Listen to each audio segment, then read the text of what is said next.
So what we're doing is we're secretly filming, well, sort of fairly secretly filming. They won't allow me to film in here properly. They keep harassing me every time I bring a camera in here.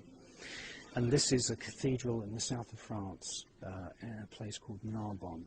And this cathedral, like many other cathedrals, was designed by the Knights Templar and sympathizers of the Knights Templar. Now, we know through the confessions of the Knights Templar that they were involved in black magic, and they had idols called Baphomets. And, you know, really the big joke about these cathedrals is that people pay thousands of pounds to come on pilgrimages, say from Germany or Yugoslavia or somewhere.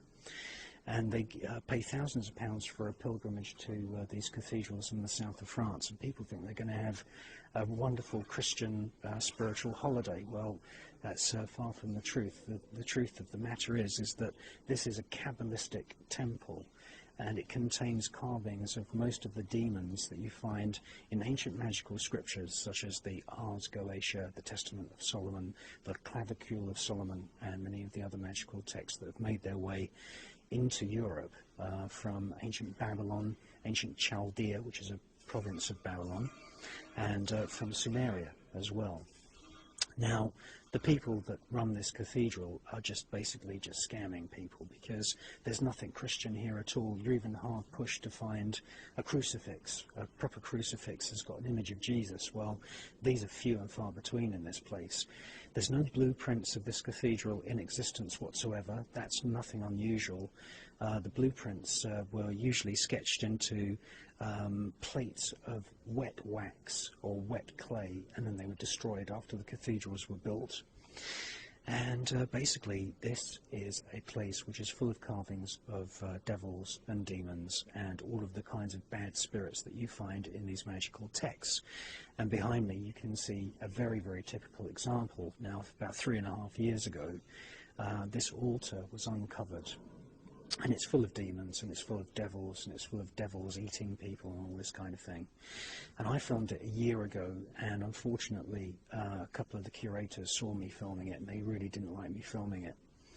Now, in the year that's passed since I was here last time researching this particular cathedral, what they've gone and done is they've gone and bleached all of these demonic and devil figures, because when I was here a year ago, they were painted in very gaudy oranges and yellows and blacks and reds and this kind of thing, and it really did look completely satanic and completely demonic.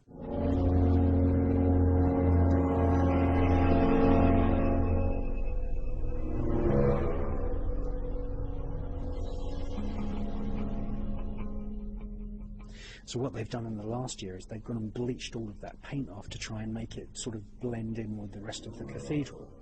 The story is that, you know, nobody knew that this altar, I call it an altar of the Black Mass, the story is that nobody knew that this altar even existed, and they were doing a bit of renovation work here, and 3.5 years ago, oh hey presto, oh we've all of a sudden found this altar which is full of demons and devils and this kind of thing.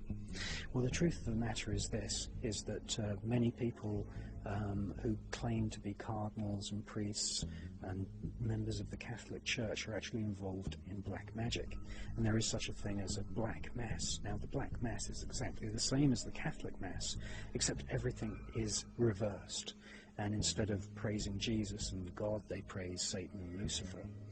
And I believe that what we've got here is we've got a typical example of one of these cathedrals that was funded and built by black magicians such as the Templars, and we've got an altar here which is where black masses would have taken place, and you see humans being eaten by demons and this kind of thing. Now, we're going to have a little tour as far as we can with the curators keeping an eye on us, and I'm going to show you some of the demons which you find in typical magical texts such as the Testament of Solomon, the Clavicule of Solomon, and the Ars Goetia. And you can actually find all of those demons and devils in this cathedral. Now, before we go on the tour, I'm just going to show you some of the features of this actual altar. And the thing to bear in mind is that this would have been used, this altar with the statues of the demons and the devil, would have been used as some kind of visual aid to a satanic priest who would have, you know, explained to people this is what the devil looks like, you know, these are the demons, and probably given their names. Now, for the Christian congregations, who were basically illiterate peasants who would have come here, they would have probably explained away the existence of this altar by saying, you know, this is what's going to happen to you if you don't give money to the church. You're going to go to hell and all this kind of thing. Or the other possibility is that nobody even knew that this altar to the Black Mass existed, and they may have even kept it covered up. It's not until you zoom in that you can really see how evil the whole thing is.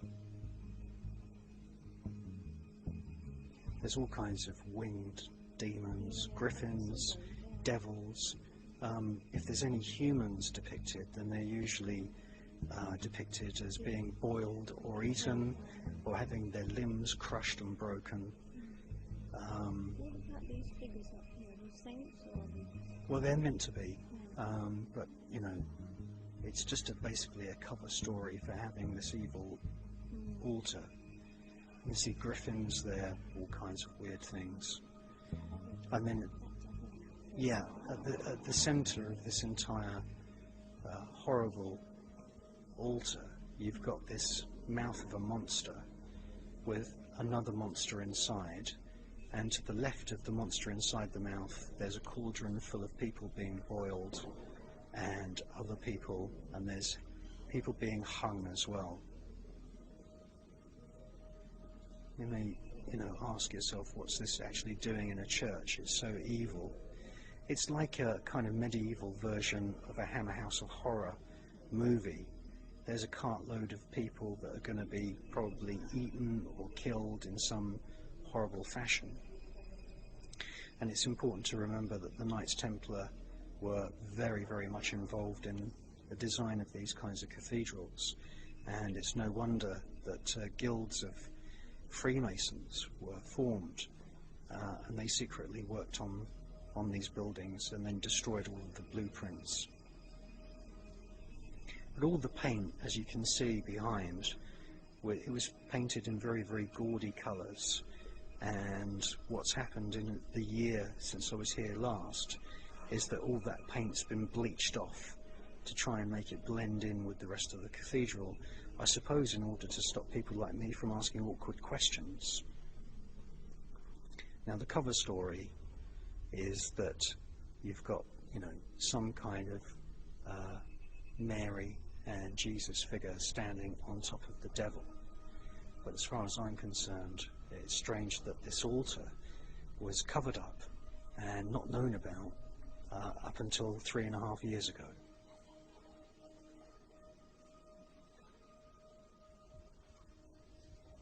All this says, there's no information about why there's devils here and this kind of thing. It just says that every Saturday you can come and sit in front of these demonic figures and these demonic statues, and you can make cross signs over your forehead and your chest, and you can think that you're sitting inside a Christian church. Well, nothing could be further from the truth. Why, out of all of these individual chapels in this gigantic cathedral, have they chosen this particular demonic kind of altar to have all of the Christian ceremonies? And the interesting thing is that right behind, and I'll just go over there, is that we have some very, very interesting skull and crossbones iconography.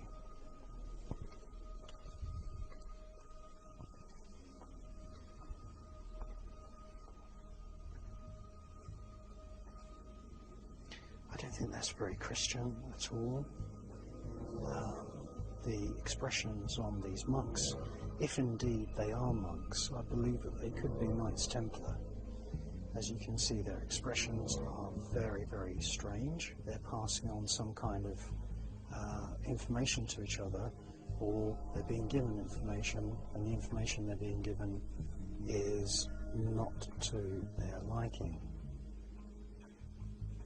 There's more of them here. These are very, very sort of demonic, nasty looking kind of monk figures. And they don't look happy at all. So you've got 6 very elaborate carvings there. Not a single one of these figures is happy.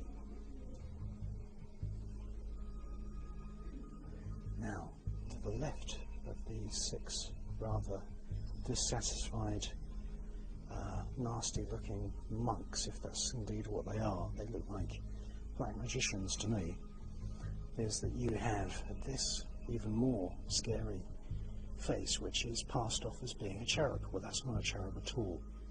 In the Ars Goetia, that's known as Volvac, or Velak, and it's a demon spirit that appears as a child who usually rides on the back of a winged serpent or a winged griffin or a winged dragon.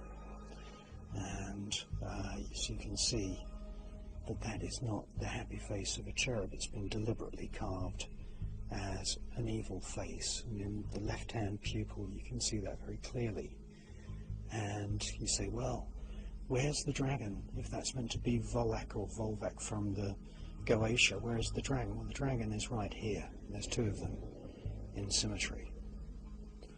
So that does not fit into the idea of an angel or a cherub. It's very, very demonic, and that sits on top of a plaque which has very, very serious and nasty skull and bones iconography. But there's larger griffins and dragons and larger sort of strange composite creatures which resemble the creatures which are described in ancient magical texts elsewhere in this cathedral. So let's take a look at them.